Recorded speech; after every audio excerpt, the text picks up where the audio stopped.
All right, let's rock and roll. Again, welcome to training today. We're going to probably take somewhere between 35 to 45 minutes to do this. So remember, if you want to ask questions, go ahead and type them in the question area, or you can simply raise your hand and I can unmute you if you have a microphone. We can ask questions that way too. Again, I am recording this, so we'll have a copy of the replay available with a link I'll send out later this afternoon. So we're going to go back again and look at our phase 2, our prospect to buyer phase, and demonstrating a home site and getting a home site reservation. This is really something that was taught to me many years ago, and that I use religiously, because I knew that I had to get that home site reservation as quickly as possible to pull my prospects off the street. At the point up until the home site reservation, normally your prospects are meeting with you, they're talking to your competitors, and perhaps looking at used homes as well. So this is a very important step. And then I'm going to come back in 2 weeks and we're going to talk about scattered lot. Working with prospects that who own or maybe don't have a lot. How does that process work? I'm going to introduce something brand new to you called the scope and range meeting. And so the idea here is that we want to get a deposit as soon as possible. And if you go back to what we discussed at our pricing training last month, it was all about, hey, let's get paid to price, and let's not provide pricing to anyone that hasn't paid. So one of the ways to get paid to price, of course, or the best way is to get a home site reservation. But what if someone already owns their lot, or perhaps they're looking for a lot, and maybe you're going to go out and review something with them that they're considering buying. So at that point, we'll do what's called a scope and range meeting, and where you can still get a deposit. So it's working with incredible results for some of my clients that are using it right now. I'm going to lay it out step by step for you next week. Let's get in a little bit deeper into our topic today. I remember going through the life cycle stages. We've got the lead, the prospect, the buyer, the owner, partner, and then we're going into the referral and our rewards program. And we will be introducing some more rewards program ideas here in July, more marketing ideas. So we're obviously right here between the prospect and buyer, which is where you guys are used to being. So if we look at, again, what's happening, the first thing we do is a face-to-face meeting. We completed that needs analysis. We have reviewed the hot buttons. We have gone through the needs, wants, and wishes. Remember, all of you should be sending out the needs, wants, and wish list before the first meeting, making sure it's filled out. We showed you how you're going to tie the needs, wants, and wish list into your pricing by, separating out the needs and putting it right into the base price, and then itemizing out the wants and wishes. Let your prospects upsell themselves. We discussed the educational walkthrough at the model home. You should have somewhere between a 6 to 10 point walkthrough at either a model home, an inventory home, or even via an iPad, a visual using an iPad. Then we get into preliminary pricing. And okay, so now people are going to start asking about pricing. We discussed on how to get paid to price last month. And now it's all about, we got to secure that home site and reviewing that home site. So it's either going to be reviewing something that you own that's in your inventory, or perhaps it's something scattered lot, or even a remodeling where you can do what's called a scope and range meeting. So let's get in a little deeper into the home site review. Today I'm going to be going through the toolbox. All of you should have a toolbox that you use with your review, and I'll get into more details on that. But the idea behind this, when you have your toolbox, is that your goal is to get your prospect to select one and only one. There's always a question from a sales perspective is, how do I create urgency? How do I create urgency? You're constantly thinking about that. And the only way to create urgency is to get someone to select something that they feel is the absolute best option for their situation. And that comes down to the home site. We also want to get the prospects involved, and that goes back to kinesthetic learning. If you remember when we're doing our model home demonstration, we have our discovery zones. So there are certain areas within a model home where you want your prospect to actually discover and learn some of the cool design elements or, say, product features that you offer.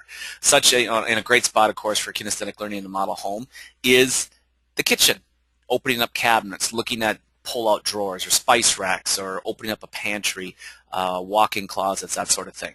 Well, in a home site, it's very much the same thing. We want to get them involved as part of the demonstration. So they're actually going to help you measure things out, find out where the property corners are, measure out where the setbacks are, get your envelope set, and we'll go into more details there. And then finally, it's that emotional bond. The home site is typically the first spot where someone's going to have an emotional bond to working with you and your company. And so if you are helping them find a home site that you already have in inventory, great. If it's something that maybe they already own, but you're going to help them visualize how they can put their home on there, by mapping out that envelope and giving them some design perspectives. Or perhaps it's a home site they're preparing to buy, and you're helping them go through the feasibility of building. But that emotional bond is usually what the first place this happens is on the home site. So the reason we close for the reservation or the purchase agreement for the home site on site is because, of course, that's where the emotions are highest. And it's the same thing as why do we build a model home? Because that's where the emotions are highest. And so we're going to get into more details on that. I'm going to pull up on the screen. First of all, this is in Game Day Coaching, and I will send out the link to this page, but it's in the Converting Cold Leads into Hot Prospects section. One of the last things you do in the first part of your sales process, of course, is getting someone to select their one and only one. Once we get that deposit down, and then it's just a matter of really processing the plan deposit, processing preliminary specifications, doing your pricing, doing your selections, and getting the deal done. But the objective, obviously, is to create that emotional bond when you're on the home site. So it's very, very important, whether you own the dirt or they own the dirt, it's very, very important to meet with them on the property at the same time. You want to be there when they start, to form that emotional bond, or at least begin to visualize what they can do if they already own the home site. So we talked about the select one process, and remember, the needs analysis should already be completed. Now, this is something that's very, very important. I want you guys to make a note of this. It's very, very important that as part of your needs analysis, you get into what they do and do not want in a home site. And the reason is because you want to identify probably one, absolutely no more than 3 sites to show them. Never show them more than 3. So 1 to 3 sites. And then, of course, part of that needs analysis process is you can determine, what size yard they're looking for, if they're interested in the views, privacy, lookout, walkout, if you're doing with basements, that sort of thing. And you can narrow it down to that 1 to 3 that are going to fit into their budget and meet most or all of their needs. So this is also the point, of course, where we have to sometimes have the come to reality conversation. How important is the home site versus the home? Because it always comes down to, either you're going to spend more money on the home site and you're going to have less of a home, or vice versa. So you need to have that as part of your initial consultation conversation. If somebody, has a budget of X amount and you know that they're talking about a home site, let's say at the top end, along with design and specifications are at the top end, you got a problem. So you need to come back and say, how important is it? And of course, most of you should be shooting for a ratio, a lot to home ratio of roughly 25%. And I would encourage you to track all of the lot to home ratios of your sales. It's always good to go back and look at each individual sale and find out what was the ratio of the cost of that lot as it relates to the overall package. Because when you get people that are not realistic, you can simply pull out your past sales and you can say, well, just to give you an example, our average lot to home ratio is 23.5%. And what you're describing here is about 29%. And of course, that can get into appraisal issues too. So it's very, very important you keep people in reality and make sure that it looks like it's a good ratio. Now, the demonstration is going to take about 15 to 30 minutes. As anything else, practice this. It's so important for you guys to practice before you actually attempt to do this. Now, let's get into the toolbox. These are things you should be able to find at any, I got all of my stuff at, say, Fleet Farm in the Midwest, but a Tractor Supply store, or you could probably get a lot of this at Home Depot, maybe Lowe's, that sort of thing. But here's my suggestion. Number 1 is get a nice size tote, so you can keep all this stuff together. I would always keep mine in the model home in the garage. You can keep it at the office, something that you can easily grab, throw into your car, and go. So we're going to have 4 large orange caution cones, and the 4 large cones are to mark the property corners. Then we have 8 small caution cones, and what we're going to do with those is mark the envelope, the building envelope. A 200-foot measuring tape. So again, you can measure back the depth of the home site, and 200 feet covers most of your home sites unless you're dealing with acreage. This one's a really important one, is a can of the orange ground marking spray paint. That same paint that they use for marking like locates. Have a can of that. And the reason this is important is because after you remove your cones and things and pack everything up, is you can go and you can mark out the corners of the building envelope. And so if your prospects want to come back later and look at it, or say they maybe want to bring back friends and family, they can do that. Compass. Very, very important, compass. I mean, everyone wants either a north-facing backyard or south-facing front yard or whatever. So when you pull up and get out your car, the first thing you want to do is pull out your compass. And then, the cool thing is right now a lot of phones have apps. So you can just put a compass app on your phone via your GPS, and you can show them, what direction that the front yard and backyard will face. Rain slickers. If you live in a climate where it rains a lot, I have clients in Seattle, so it's always raining. But, you can't get by with the excuse of, oh, we can't go because it's raining. So I would bring a raincoat or keep them in there. So in case it is raining or misting or whatever, you can give a coat of that. And then the same thing with mud. If you're dealing in an area that has a lot of mud, it's important. You got to get out and you got to walk with these people. You can't just do the drive-by.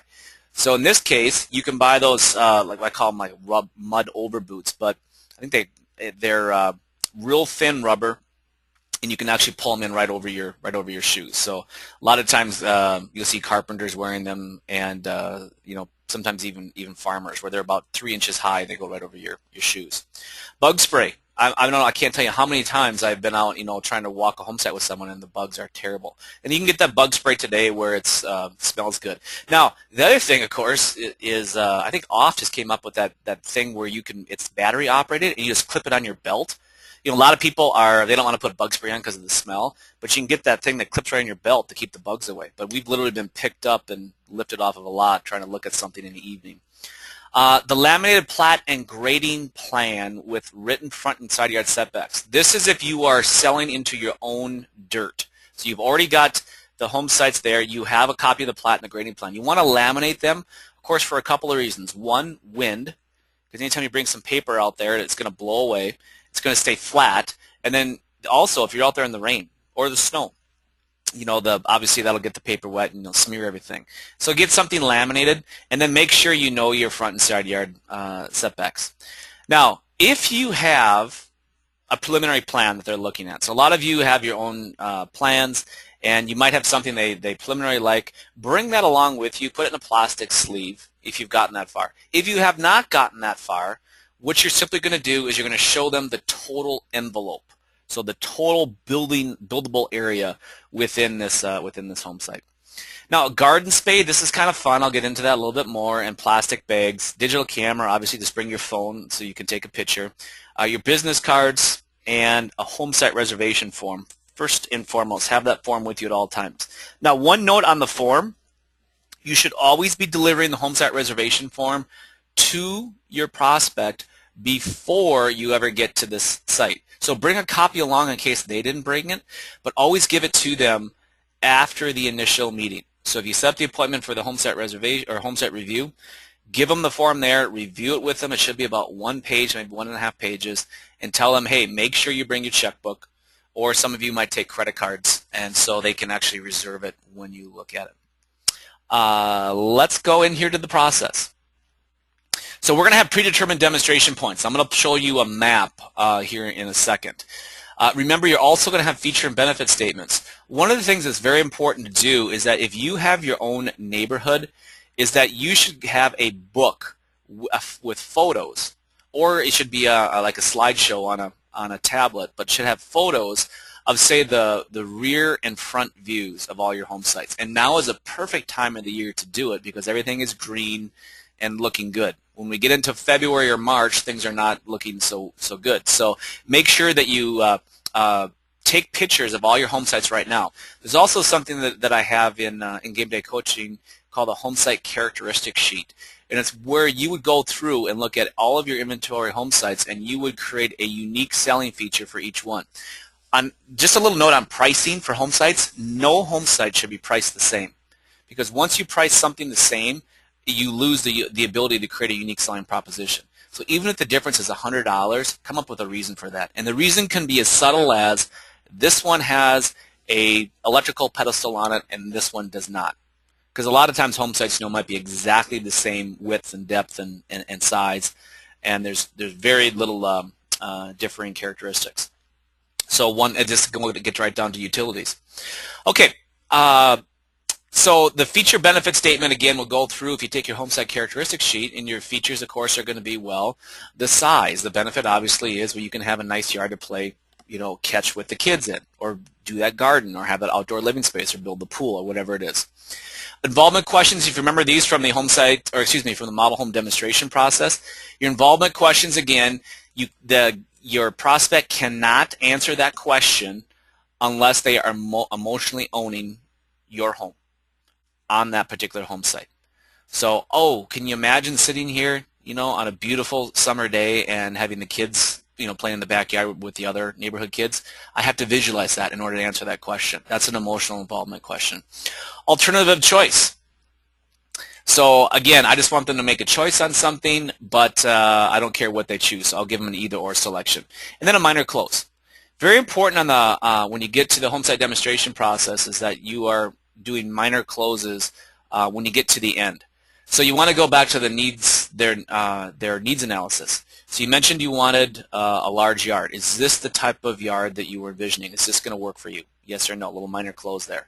You mentioned you wanted that walkout home site. Is this walkout acceptable? You mentioned you wanted a south-facing exposure. Is this what you were hoping for? Little minor close like that. Very, very important.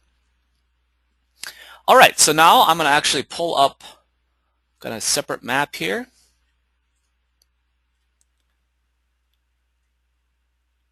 And we're going to get into the demonstration points. Let me do one more thing.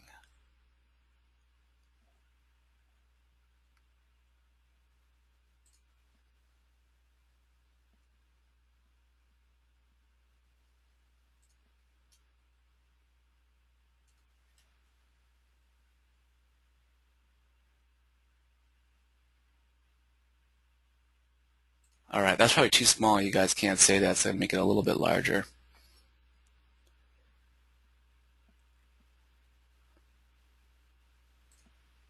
There, hopefully that'll work.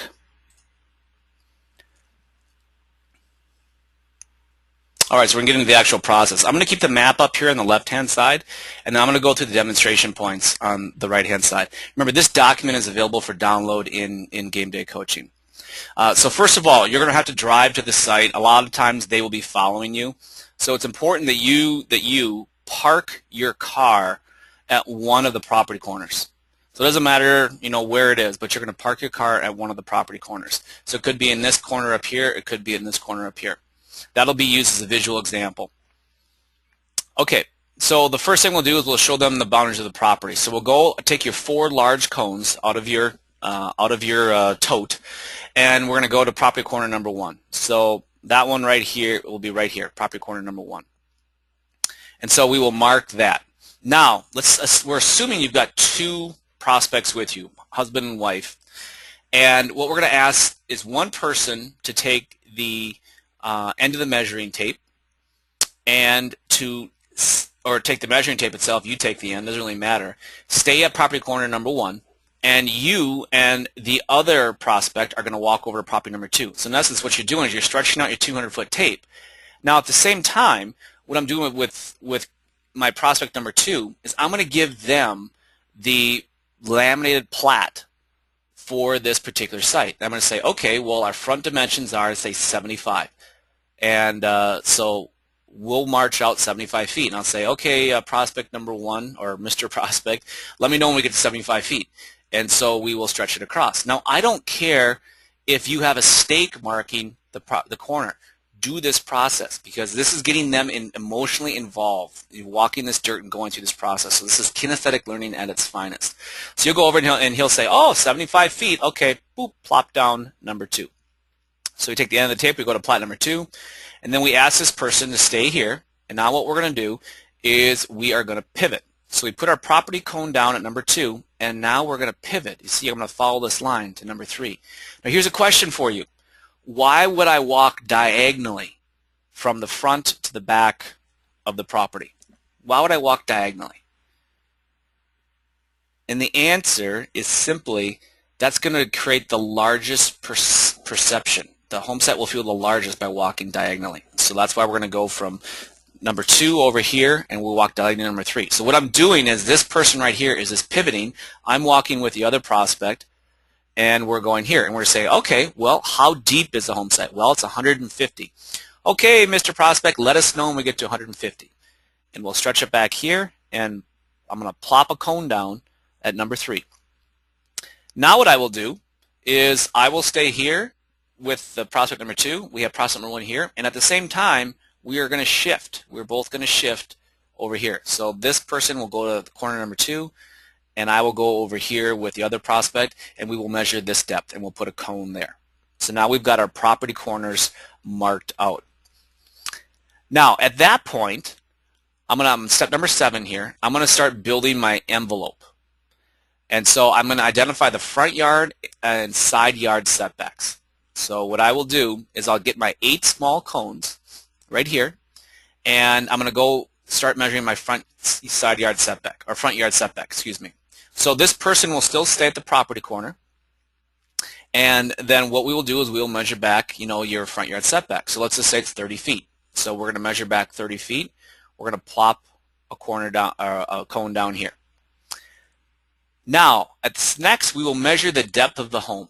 So most homes, it seems like, are somewhere around, say, 50 to 70 feet deep, something like that. This is going to be from the front of the garage to the very back of the home.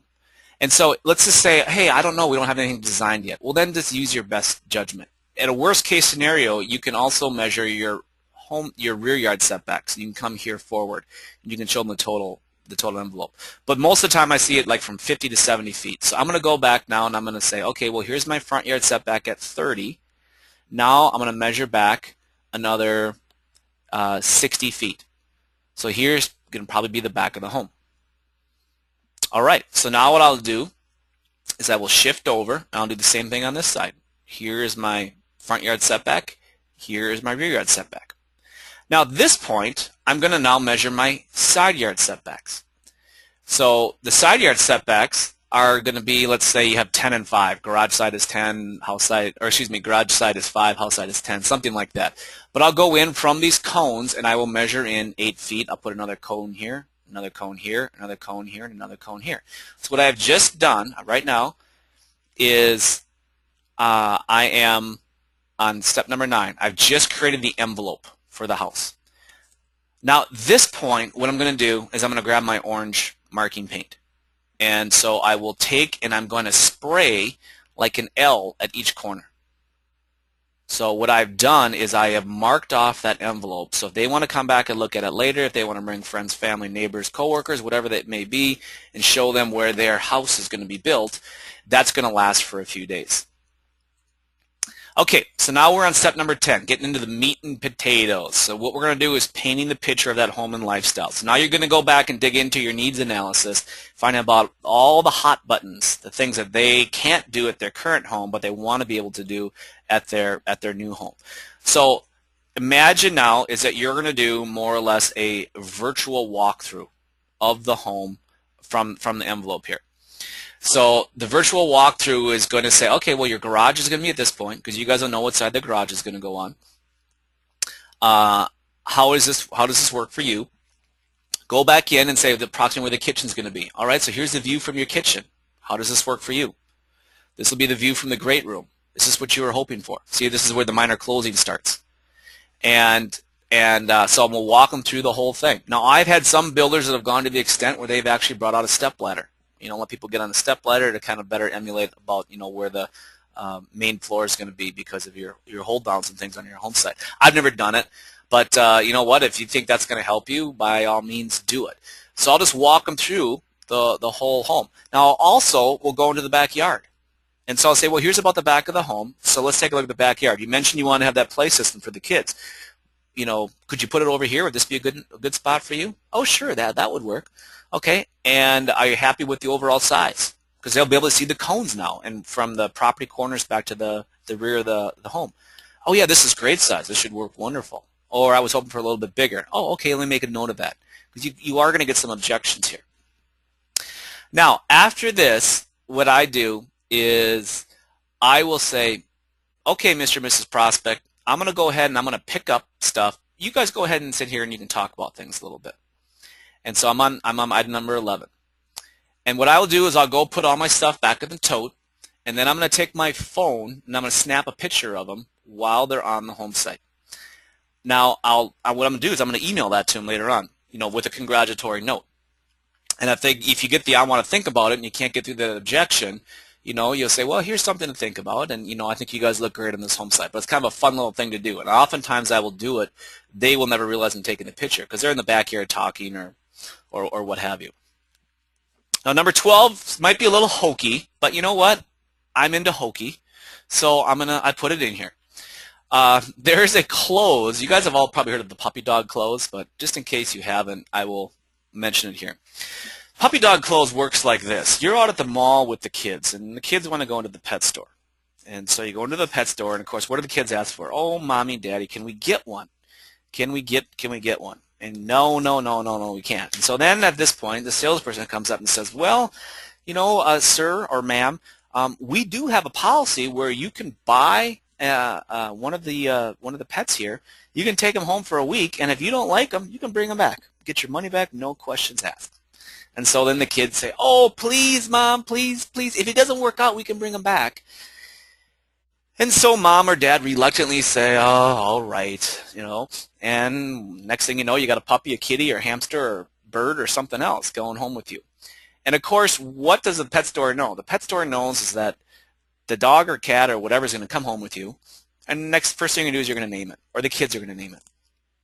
And then all of a sudden, the thing is going to curl up and sleep on somebody's lap. And of course, it's cute because they're puppies, and they're everything's all fun. Well, they know that there's no way that dog's coming back. There's no way that dog's coming back. Well, the problem is, in housing, is we can't do a puppy dog close. It's a fantastic way to give somebody a little piece of the action, and something they can take home with them, something tangible. That's the challenge with this. So the closest thing I found for scattered lot or single family home builders is to take a scoop of dirt from their lot, put it in a plastic bag, put your business card in there, and give it to them and say, hey, you know what? Go ahead and show off your new home site to your friends and neighbors. So is it hokey? Yeah, absolutely. But do they get a laugh out of it? Does it work? Absolutely. It's the closest thing we can get to a puppy dog close. Now, at this point, I'm going to come back over to them, and I'm going to do what's called a 1 to 10 close. You guys have probably heard of this. But I'm going to ask them, Mr. and Mrs. Prospect, on a scale of 1 to 10, with 1 meaning this home site absolutely will not work at all, and 10 meaning it's perfect, how would you rate it? And what they're going to say is probably a 7, 8, a 9. Maybe they'll say a 10. We had one prospect that said, well, it's a 9.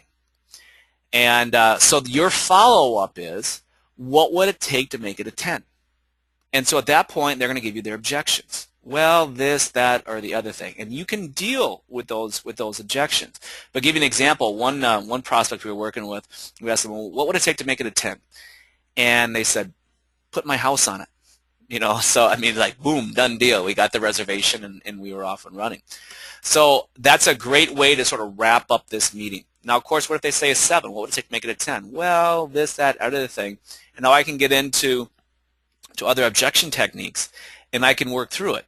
Well, tell me, what's most important to you? Is it the home, or is it the home site? Because if you get somebody that is putting a lot of pressure to build a certain home with a certain level of features, and you know that they're going to have to cut back a little bit on their budget for their home site, you can go back and you can revisit that. So what's more important? Was it the granite countertops and the wood floors and that big 3-car garage you want? Or the fact that you're hoping the yard's a little bit bigger? And let them say, oh yeah, you're right. But then the bottom line is you're going to ask for the reservation. So the next step is we're going to reserve the home site, and that's going to give you 2 weeks to 30 days, whatever your policy is. And after that, we're going to do our due diligence. We're going to do some more preliminary pricing for you. We're going to get into plan design. We are going to begin preliminary selections, whatever it is, so that you can do your due diligence and get them the information they need to pull the trigger. Rule of thumb, you should probably be converting 50% of your reservations into purchase agreements. about 50%. If you're doing more than that, you're probably not closing enough. Because it's not unusual for these things to fall out of bed because the money's refundable at this point. But about 50% should be converted into reservations. So at this point, your action exercise is simply to go through and build out the questions you're going to ask, the feature benefit statements, the things you want to ask at these demonstration points. And don't worry if the guest says no right away to the reservation. So you could, again, there's really no reason why they shouldn't reserve something if they're remotely interested in it because it's fully refundable. So the other thing you could do is a what we call a a delayed date close. So in other words, you can say, they say, well, I need to talk to my financial advisor. I want my parents to come out and look at it. I need to talk to my accountant, whatever it is. You can say, Mr. and Mrs. Prospect, about how long do you need in order to talk to your accountant about this? Well, I need about a week. You know, one of the things our prospects have asked us to do to see if there was any way that they could secure this and still give them the opportunity to talk to one of their, professional advisors. So what we can do is we can authorize the agreement today, but I will post-date it for 1 week from today. It will sit on my desk. If you talk to your financial advisor and they say everything looks good, I'll go ahead and process this a week from today. Now, in the meantime, if someone else comes in and wants to reserve this home site, I'll be able to call you up and you can, move up your date on when you want to execute this sooner. So you've got absolutely nothing to lose. And if you know what, if it doesn't work out, we'll simply start over and the check will be returned to you next time we get together. So simple way to do it and to get that reservation. So I would recommend going through this section. I have in Game Day Coaching, I have a section where you can build a home site demonstration worksheet using the process here: feature benefit statements, involvement questions, alternative choice, and minor closes. And remember, most of your minor closes are going to come after you've got the envelope set aside. Any questions, thoughts on demonstrating a home site? So go ahead and type them in right now if there's anything on here you want me to confirm or review.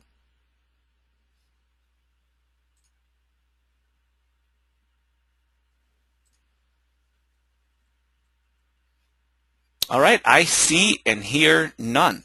So what we will be doing is coming back next week, and we're going to be moving into the scope and range meeting. So this is if a home site, let's say the prospect owns the home site, or you don't have a lot identified yet. And we'll get into the scope and range meeting and how you can actually create a reason to get a deposit even if there's no dirt at this point. So that is it for today. I wish you all a very happy Thursday. Have a great weekend, and we'll talk to you. Oh, one last thing. June 26th is a Wednesday. I will be out of town on Thursday, June 27th. So we're going to do our training on June 26th on a Wednesday. It'll be the same time, 10 Central, 9 Mountain, and 11 Eastern. So we'll send out a notice on that. Otherwise, have a great afternoon. Bye-bye.